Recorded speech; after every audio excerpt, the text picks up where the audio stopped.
Welcome back. Previously, we were dealing with what is simply ratio analysis. What are the different kinds of ratios that comes under ratio analysis? We have completed liquidity ratios, solvency ratios, and theory sections or concept of activity ratios. And let's deal with further cases that comes under activity ratios.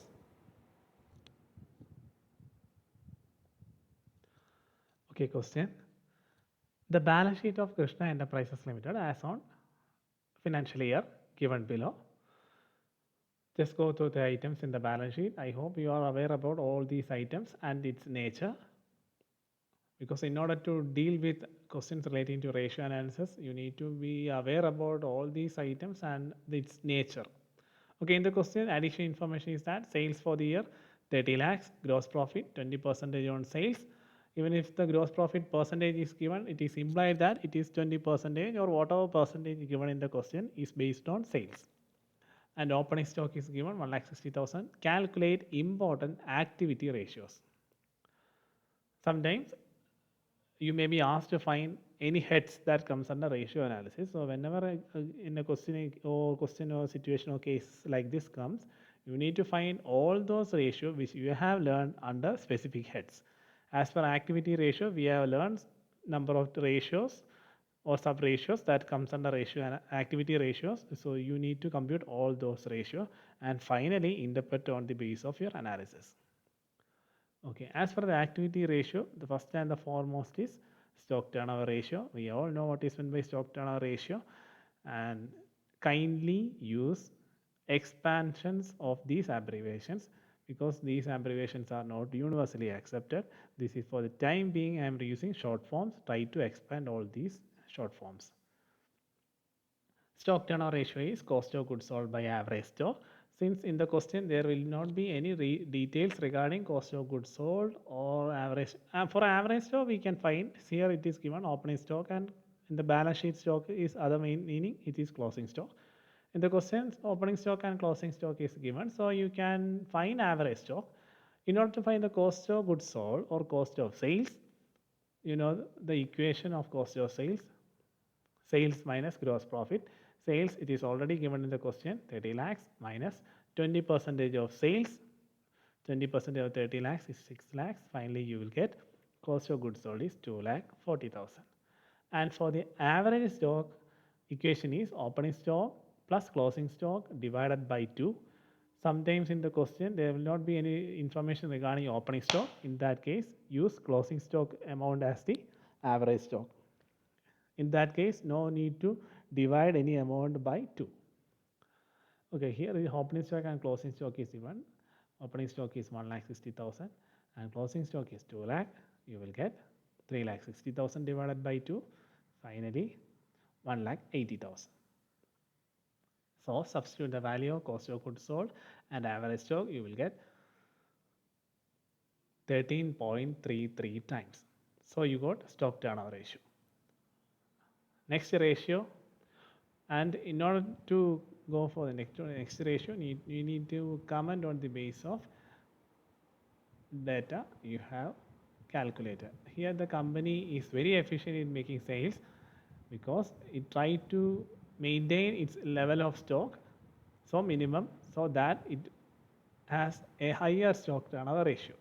Here 13.33 is comparatively higher when compared to standard. So organization is working very well. Next ratio, debtors turnover ratio. The equation is credit sales divided by closing stock. Since no information is regarding credit sales is given in the question, you can use or take this sales amount as part of computation. So sales is 30 lakhs divided by closing debtors. In order to find debtors turnover ratio, you need to use average account receivables. Since no information regarding average account receivable is given in the question, you can use the debtors amount of 3,50,000. If there is bills receivable amount, as we have done in the previous question, you can add that amount too. Okay, you will get 30 lakhs divided by 3,50,000. You will get 8.57 times. You need to interpret it. Here you got 8.57 times, which is very high, and it indicates a favorable credit policy in relation to debtors. Next one, creditors turnover ratio equation. Credit purchase divided by closing debtors. Like debtors turnover ratio, no further information regarding credit purchases or average accounts payable. So you take here credit purchases. No information regarding credit purchases is given in the question. See. So on the basis of available information, you can extract the amount of purchases. We all know the equation for finding the cost of goods sold, sales minus gross profit. It's one equation. There is another equation for finding cost of goods sold. We can use that equation. Cost of goods sold is here. There is an equation for cost of goods. There are two equations. One is sales minus gross profit. Other is opening stock plus purchases plus direct expenses minus closing stock. So by making necessary changes to its equation, you will get purchase is equal cost of sales plus closing stock minus opening stock, because there are no other further information regarding direct expenses. By substituting the values, cost of sales, we have found that certain amount plus closing stock minus opening stock, you will get the amount of purchases. And regarding information regarding closing creditors, the amount of creditors is already given in the balance sheet. By substituting both the amounts in the equation, you will get 24,40,000 divided by closing creditors rate. You will get the concerned rate regarding creditors turnover ratio. It indicates the working of the organization regarding the amount of credit acquired from suppliers is considered satisfactory. Next ratio, total asset turnover ratio, that is sales minus total assets. We all know the amount of sales as well as total asset. The amount of sales is 30 lakhs and the total assets is 12 lakhs. By substituting directly to the equation, you will get 2.5 times. Here also the organization has maintained its level of efficiency by utilizing the minimum resources. Next equation, fixed asset turnover ratio equation, cost of sales divided by fixed assets.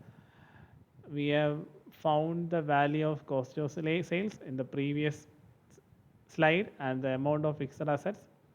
The amount of fixed assets is already given in the balance sheet, 6 lakhs. So by substituting the amounts, cost of sales is also already found in the previous slide, and the amount of fixed asset is 6 lakh, you will get 4 times. Here also organization is efficient in maintaining the ratio. Next one, find working capital turnover ratio, cost of goods sold divided by net working capital. Cost of goods sold, the other name of cost of goods sold is cost of sales. Both these terms are used synonymously. Cost of sales has already been computed in the previous slide, and here the amount is 24 lakhs. And regarding net working capital, you know how to find the net working capital. If no information or amount regarding working capital is given, you just take the difference between current assets and current liabilities. Here we have current assets details and also current liability detail. Here it is. You will get 3 lakhs. So we have cost of sales as well as net working capital. By substituting in the equation, you will get 8 times. It implies that the organization is efficient in utilizing the minimum available working capital for the betterment of the organization. Just go through all these cases. Make sure you understand each step which you have dealt with. If there is any doubt or you need any point, means clarification regarding any points, just contact me. That's all for today. We will deal with further cases in the coming session.